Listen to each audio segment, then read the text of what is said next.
Advocate K Anilkumar CPM സംസ്ഥാന committee അംഗം കൂടി നമുക്കൊപ്പം ചേരുകയാണ്. സി അനിൽകുമാർ, ഈ കേസ് അട്ടിമറിക്കപ്പെടാൻ പോവുകയാണ്. ഒരു തിരക്കഥ പോലെ കാര്യങ്ങൾ വ്യക്തമാണ്.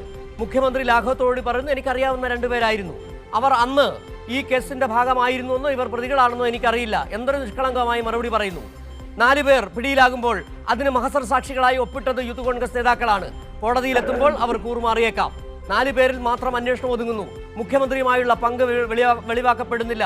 6 ജില്ലകൾ കടന്ന് 7ാം ജില്ലയിൽ എത്തുമ്പോഴാണ്, കാസർഗോഡ് എത്തുമ്പോഴാണ് ഇവർ പിടിയിലാകുന്നത്. എത്ര നാളായി ഈ മൊത്തക്കച്ചവടക്കാർ ഈ ഏർപ്പാട് നടത്തുന്നു? എത്ര വിഹിതം സതീശൻ എത്തി എന്നുള്ള ചോദ്യമാണ് കേരളം ചോദിച്ചുകൊണ്ടിരിക്കുന്നത്. അട്ടിമറിക്കപ്പെടാൻ തന്നെ പോകുന്നു ഈ കേസ്. സംശയം കേരളത്തിലെമ്പാടും ഉയരുകയാണ്.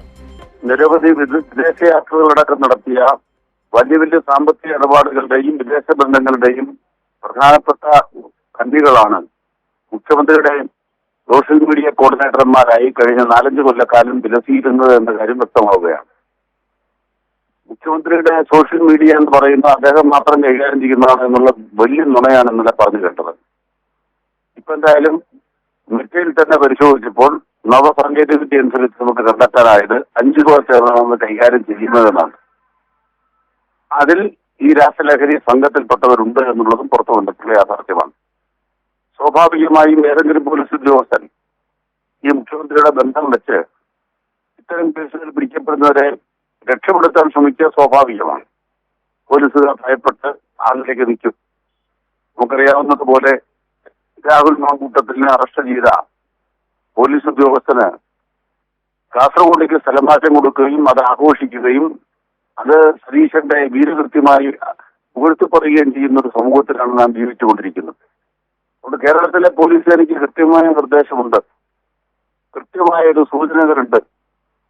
VD സതീശന്റെ ഭരണാധികാരികളുടെ ജീവിതത്തിൽ തുറന്നവർക്ക് മാത്രമേ നിൽക്കാനാവൂ, ഇല്ലാത്തവർ പീഡിപ്പിക്കപ്പെടും. ഇതാണ് കൃത്യമായ സന്ദേശം. ഇവിടെ ഇപ്പോ യൂത്ത് കോൺഗ്രസുകാർ എങ്ങനെയാണ് സാക്ഷികളായി വന്നത്? യാദൃച്ഛികതയുണ്ടോ? തങ്ങൾ സാക്ഷികളാണ് എന്ന നിലയ്ക്ക് അവര് ഫേസ്ബുക്കിൽ സെൽഫി പോസ്റ്റ് ചെയ്യാൻ ലോകത്താരെങ്കിലും കേട്ടിട്ടുണ്ടോ?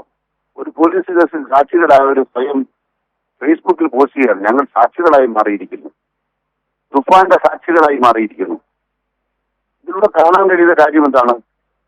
നാട്ടുകാരെ കബളിപ്പിക്കാൻ കുറെ കേസുകൾ രജിസ്റ്റർ ചെയ്യുക, അതിലെ പ്രതികൾക്ക് നിർബാധം രക്ഷപ്പെട്ടു പോകാൻ വേണ്ടി ആ മാഫിയ സംഘത്തിൽപ്പെട്ട ലഹരി സംഘത്തിൽപ്പെട്ട മറ്റൊരു കൂട്ടരുടെ സാക്ഷികളായി മാറുക, അവസാനം കാര്യം വരുമ്പോൾ ഒത്തുകളിക്കുക.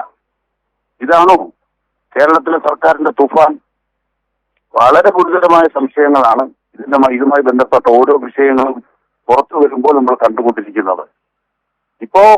എനിക്കൊരു സംശയം, അതായത് ഈ 5 ജില്ലകൾ ഇവർ കടന്നുപോയപ്പോഴൊക്കെ പോലീസ് പിടിച്ചിട്ടുണ്ട്. അപ്പോഴൊക്കെ മുഖ്യമന്ത്രിയുമായുള്ള ചിത്രം ഉയർത്തിക്കാട്ടുന്നു, മുഖ്യമന്ത്രിയോടുള്ള ബന്ധം വിശദീകരിക്കുകയും ചെയ്യുന്നു. പോലീസുകാർക്ക് സ്വാഭാവികമായ സംശയം തോന്നില്ലേ? ഈ പറയുന്ന ആൾക്ക് മുഖ്യമന്ത്രിയുമായി ബന്ധമുണ്ടോ? അന്വേഷണം ഉണ്ടാകാൻ സാധ്യതയുണ്ടല്ലോ. അപ്പോൾ കൃത്യമായ സന്ദേശം ലഭിച്ചിട്ടുണ്ടോ ഇത് ഞങ്ങളുടെ ആൾക്കാരാണ് എന്നുള്ളത്?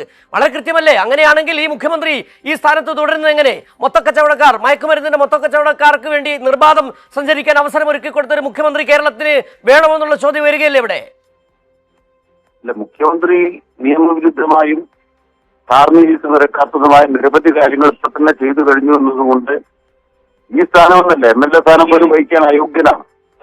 പരസ്യമായിട്ട് എത്രയോ വസ്തുതാവിരുദ്ധമായ കാര്യങ്ങളാണ് ഓരോ ദിവസവും പറഞ്ഞുകൊണ്ടിരിക്കുന്നത്. അദ്ദേഹത്തിന്റെ സ്ഥാനത്തെ കുറിച്ചല്ല, കേരള പോലീസിനെ ഇവർ എങ്ങോട്ടാണ് നയിക്കുന്നത്? ഈ രാജ്യത്തെ 1ാം തരം കുറ്റാന്വേഷണ ഏജൻസിയായി പുകഴ്പ്പെട്ട ഒരു സംവിധാനത്തെ എങ്ങോട്ടാണ് ഇവർ നയിച്ചുകൊണ്ടിരിക്കുന്നത്?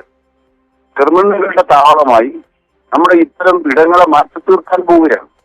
അതുകൊണ്ട് തന്നെ അട്ടിമറിക്കപ്പെടും. ഒരു കേസ് മാത്രമല്ല, പല കേസുകളും അട്ടിമറിക്കപ്പെടാനുള്ള സാധ്യതയുണ്ട്. മനോവീര്യതയുള്ള പോലീസിന് കേരളത്തിൽ ഫലപ്രദമായി പ്രവർത്തിക്കാൻ കഴിയില്ല എന്നാണ് സംഭവിക്കാൻ പോണത്.